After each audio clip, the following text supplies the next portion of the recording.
It's happening throughout the entire United States and in some places around the world. Massive anti Trump protesters have galvanized in rallies in cities across the U.S. Tyrone Bowman live. Let's get down to the essence of the story as reported by USA Today.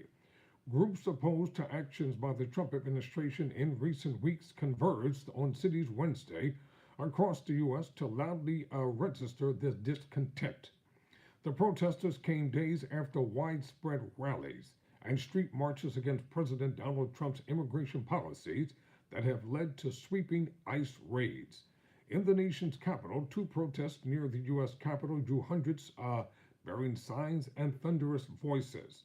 The protesters marched from streets around the Capitol to the Department of Labor building on Constitution Avenue, where Elon Musk's dogged officials are visiting for the day. Musk, a staunch pro-ally, has been executing Trump's cost-cutting initiative to reduce the size of the U.S. government. Cars passing by the marchers honked in a show of support earlier in the day. A crowd several hundred deep gathered outside the Capitol for a demonstration against Trump's efforts to diminish the U.S. Agency for International Development known as USAID. Rally goers bundled up in puffy winter coats, hats, and gloves held up signs against President Trump. Don't let democracy die. Elon cheats on video games. Checks and balances make America great, some of the signs read. Demonstrators also chanted at Democratic lawmakers who spoke at the rally, telling them, do your job. Virginia Senator Tom Kaine said Democrats plan to fight the changes in court and state legislatures and in Congress. Fellow Virginia Senator Mark Warner urged protesters to take their concerns to GOP lawmakers as well, and they are absolutely right. And the reason why they're blaming the Democrats because they have no one else to blame. When the U.S. Capitol Police wearing bulletproof vests ended around 1:30 p.m. Trump has signed a flurry of executive orders and taken other actions since his January 20 inauguration to remake and reduce the size of America's 2.2 million strong federal workforce. Diversity programs have been targeted. Government web pages have dubbed of gender references. New York protested outside Midtown Manhattan office of Senator Charles Schumer carrying signs such as "It's a coup," "Where are you?" and "Chuck, show us pluck." Protesters in Chicago were to rally in Dealey Plaza and lobby Democratic Senators Tammy Duckworth and Dick Durbin of Illinois to block Trump's efforts. Stuart Rabbits, who's 70, drove from his home in Wake Forest, North Carolina, early Wednesday to attend the protests outside the U.S. Capitol. Rabbits isn't new to the anti-Trump protest circuit. He's been hitting the streets since the early days of Trump's first term and said he faced off against the Proud Boys. This time feels different, Rabbits said, because of the quick pace of Trump's executive orders. The sentiment among the opposition to Trump has also changed. I think a lot of people are now realizing that walking around with signs, people got to get their hands dirty, he said. Asked what about whether he feared retribution, Rabbits said, "You can't be afraid. I'm willing to be the first. I'll be the tenement tank guy." The 5501 movement, 50 states, 50 protests, one day planned demonstration supporting the free expression of regular Americans' dissatisfaction with the embrace of Project 2025. Project 2025 is a lengthy list of proposals that would expand presidential power and impose an ultra-conservative social vision. Protesters say Project 2025 seeks to target marginalized groups, heighten surveillance, restrict reproductive rights, and slash funding for crucial services such as education and healthcare while dismantling the freedoms we cherish. No, Project 2025 is about racism, it's about bigotry, it's about white supremacy. That's what Project 2025 is about.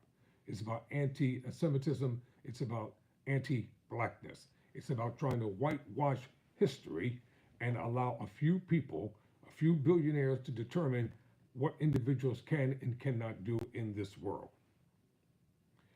The 5501 group is also opposed to Trump's executive orders, such as cracking down on illegal immigration and pardoning people involved in the January 6, 2021 riot at the U.S. Capitol. Excuse me. I don't know why people are surprised that the pardoning of the protesters took place, the rioters took place, because he kept telling you all what he was going to do. He didn't try to hide it. He didn't sweep it under the rug. He disavowed Project 2025 and the Heritage Foundation, but all the while they were all working in concert together. Several attendees took off work to attend the USAID and 5501 rallies that converged outside the Capitol. Ravina Romack, a lawyer and military spouse, said she protested on the Capitol streets every day this week. Romack, who was 40, said she's most concerned about Musk's growing power in the federal government and his team circumventing Congress. People are feeling galvanized right now because it's become personal, said Romack, who saw Wednesday's protest as a continuation of the resistance movement against Trump that existed for years. Nathan Alexander, a 32-year-old military veteran, stood at the edge of the crowd with a cart filled with first aid materials, water granola bars, hand warmers, and flask masks. Alexander said he works as a nurse at a hospital in Maryland, but opted Wednesday to provide emergency service to anyone who needed it at the rally, and added he paid for all supplies with his own money.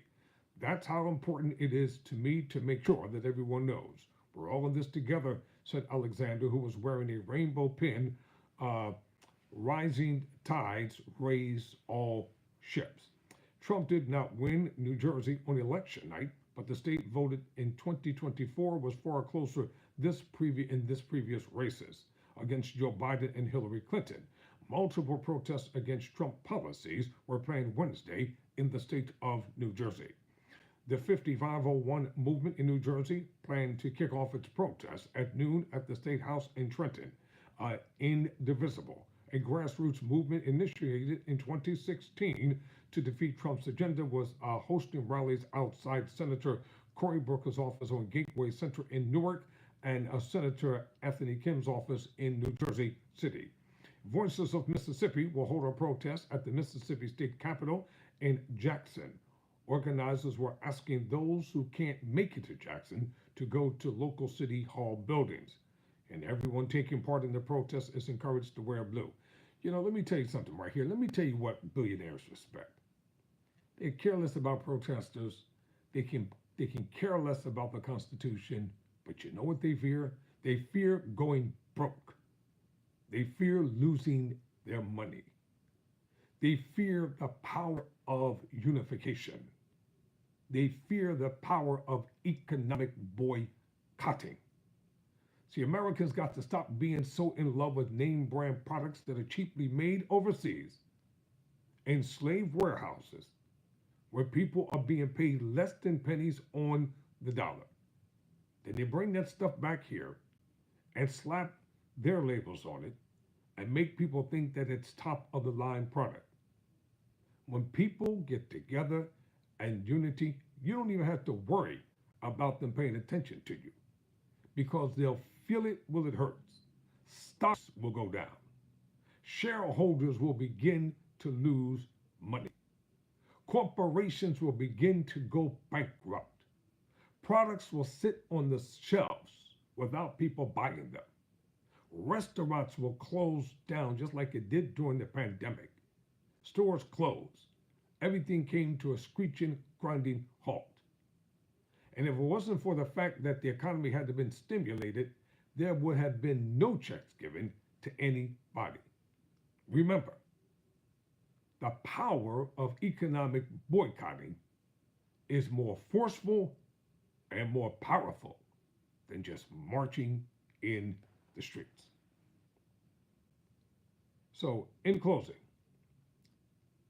Indivisible Northeast Mississippi also plans to rally at Senator Roger Wicker's district office in Tupelo. The Republican ranking member of the Senate Armed Services Committee has questioned Trump's push to greatly diminish, no, that's a bunch of crap. he's going along with it as well. They'll say things before the camera, then go behind the scenes, and they're all in concert together. And that's a stipulated fact. So I'm going to be doing a lot of reporting about a lot of important things. Never surrender. Never.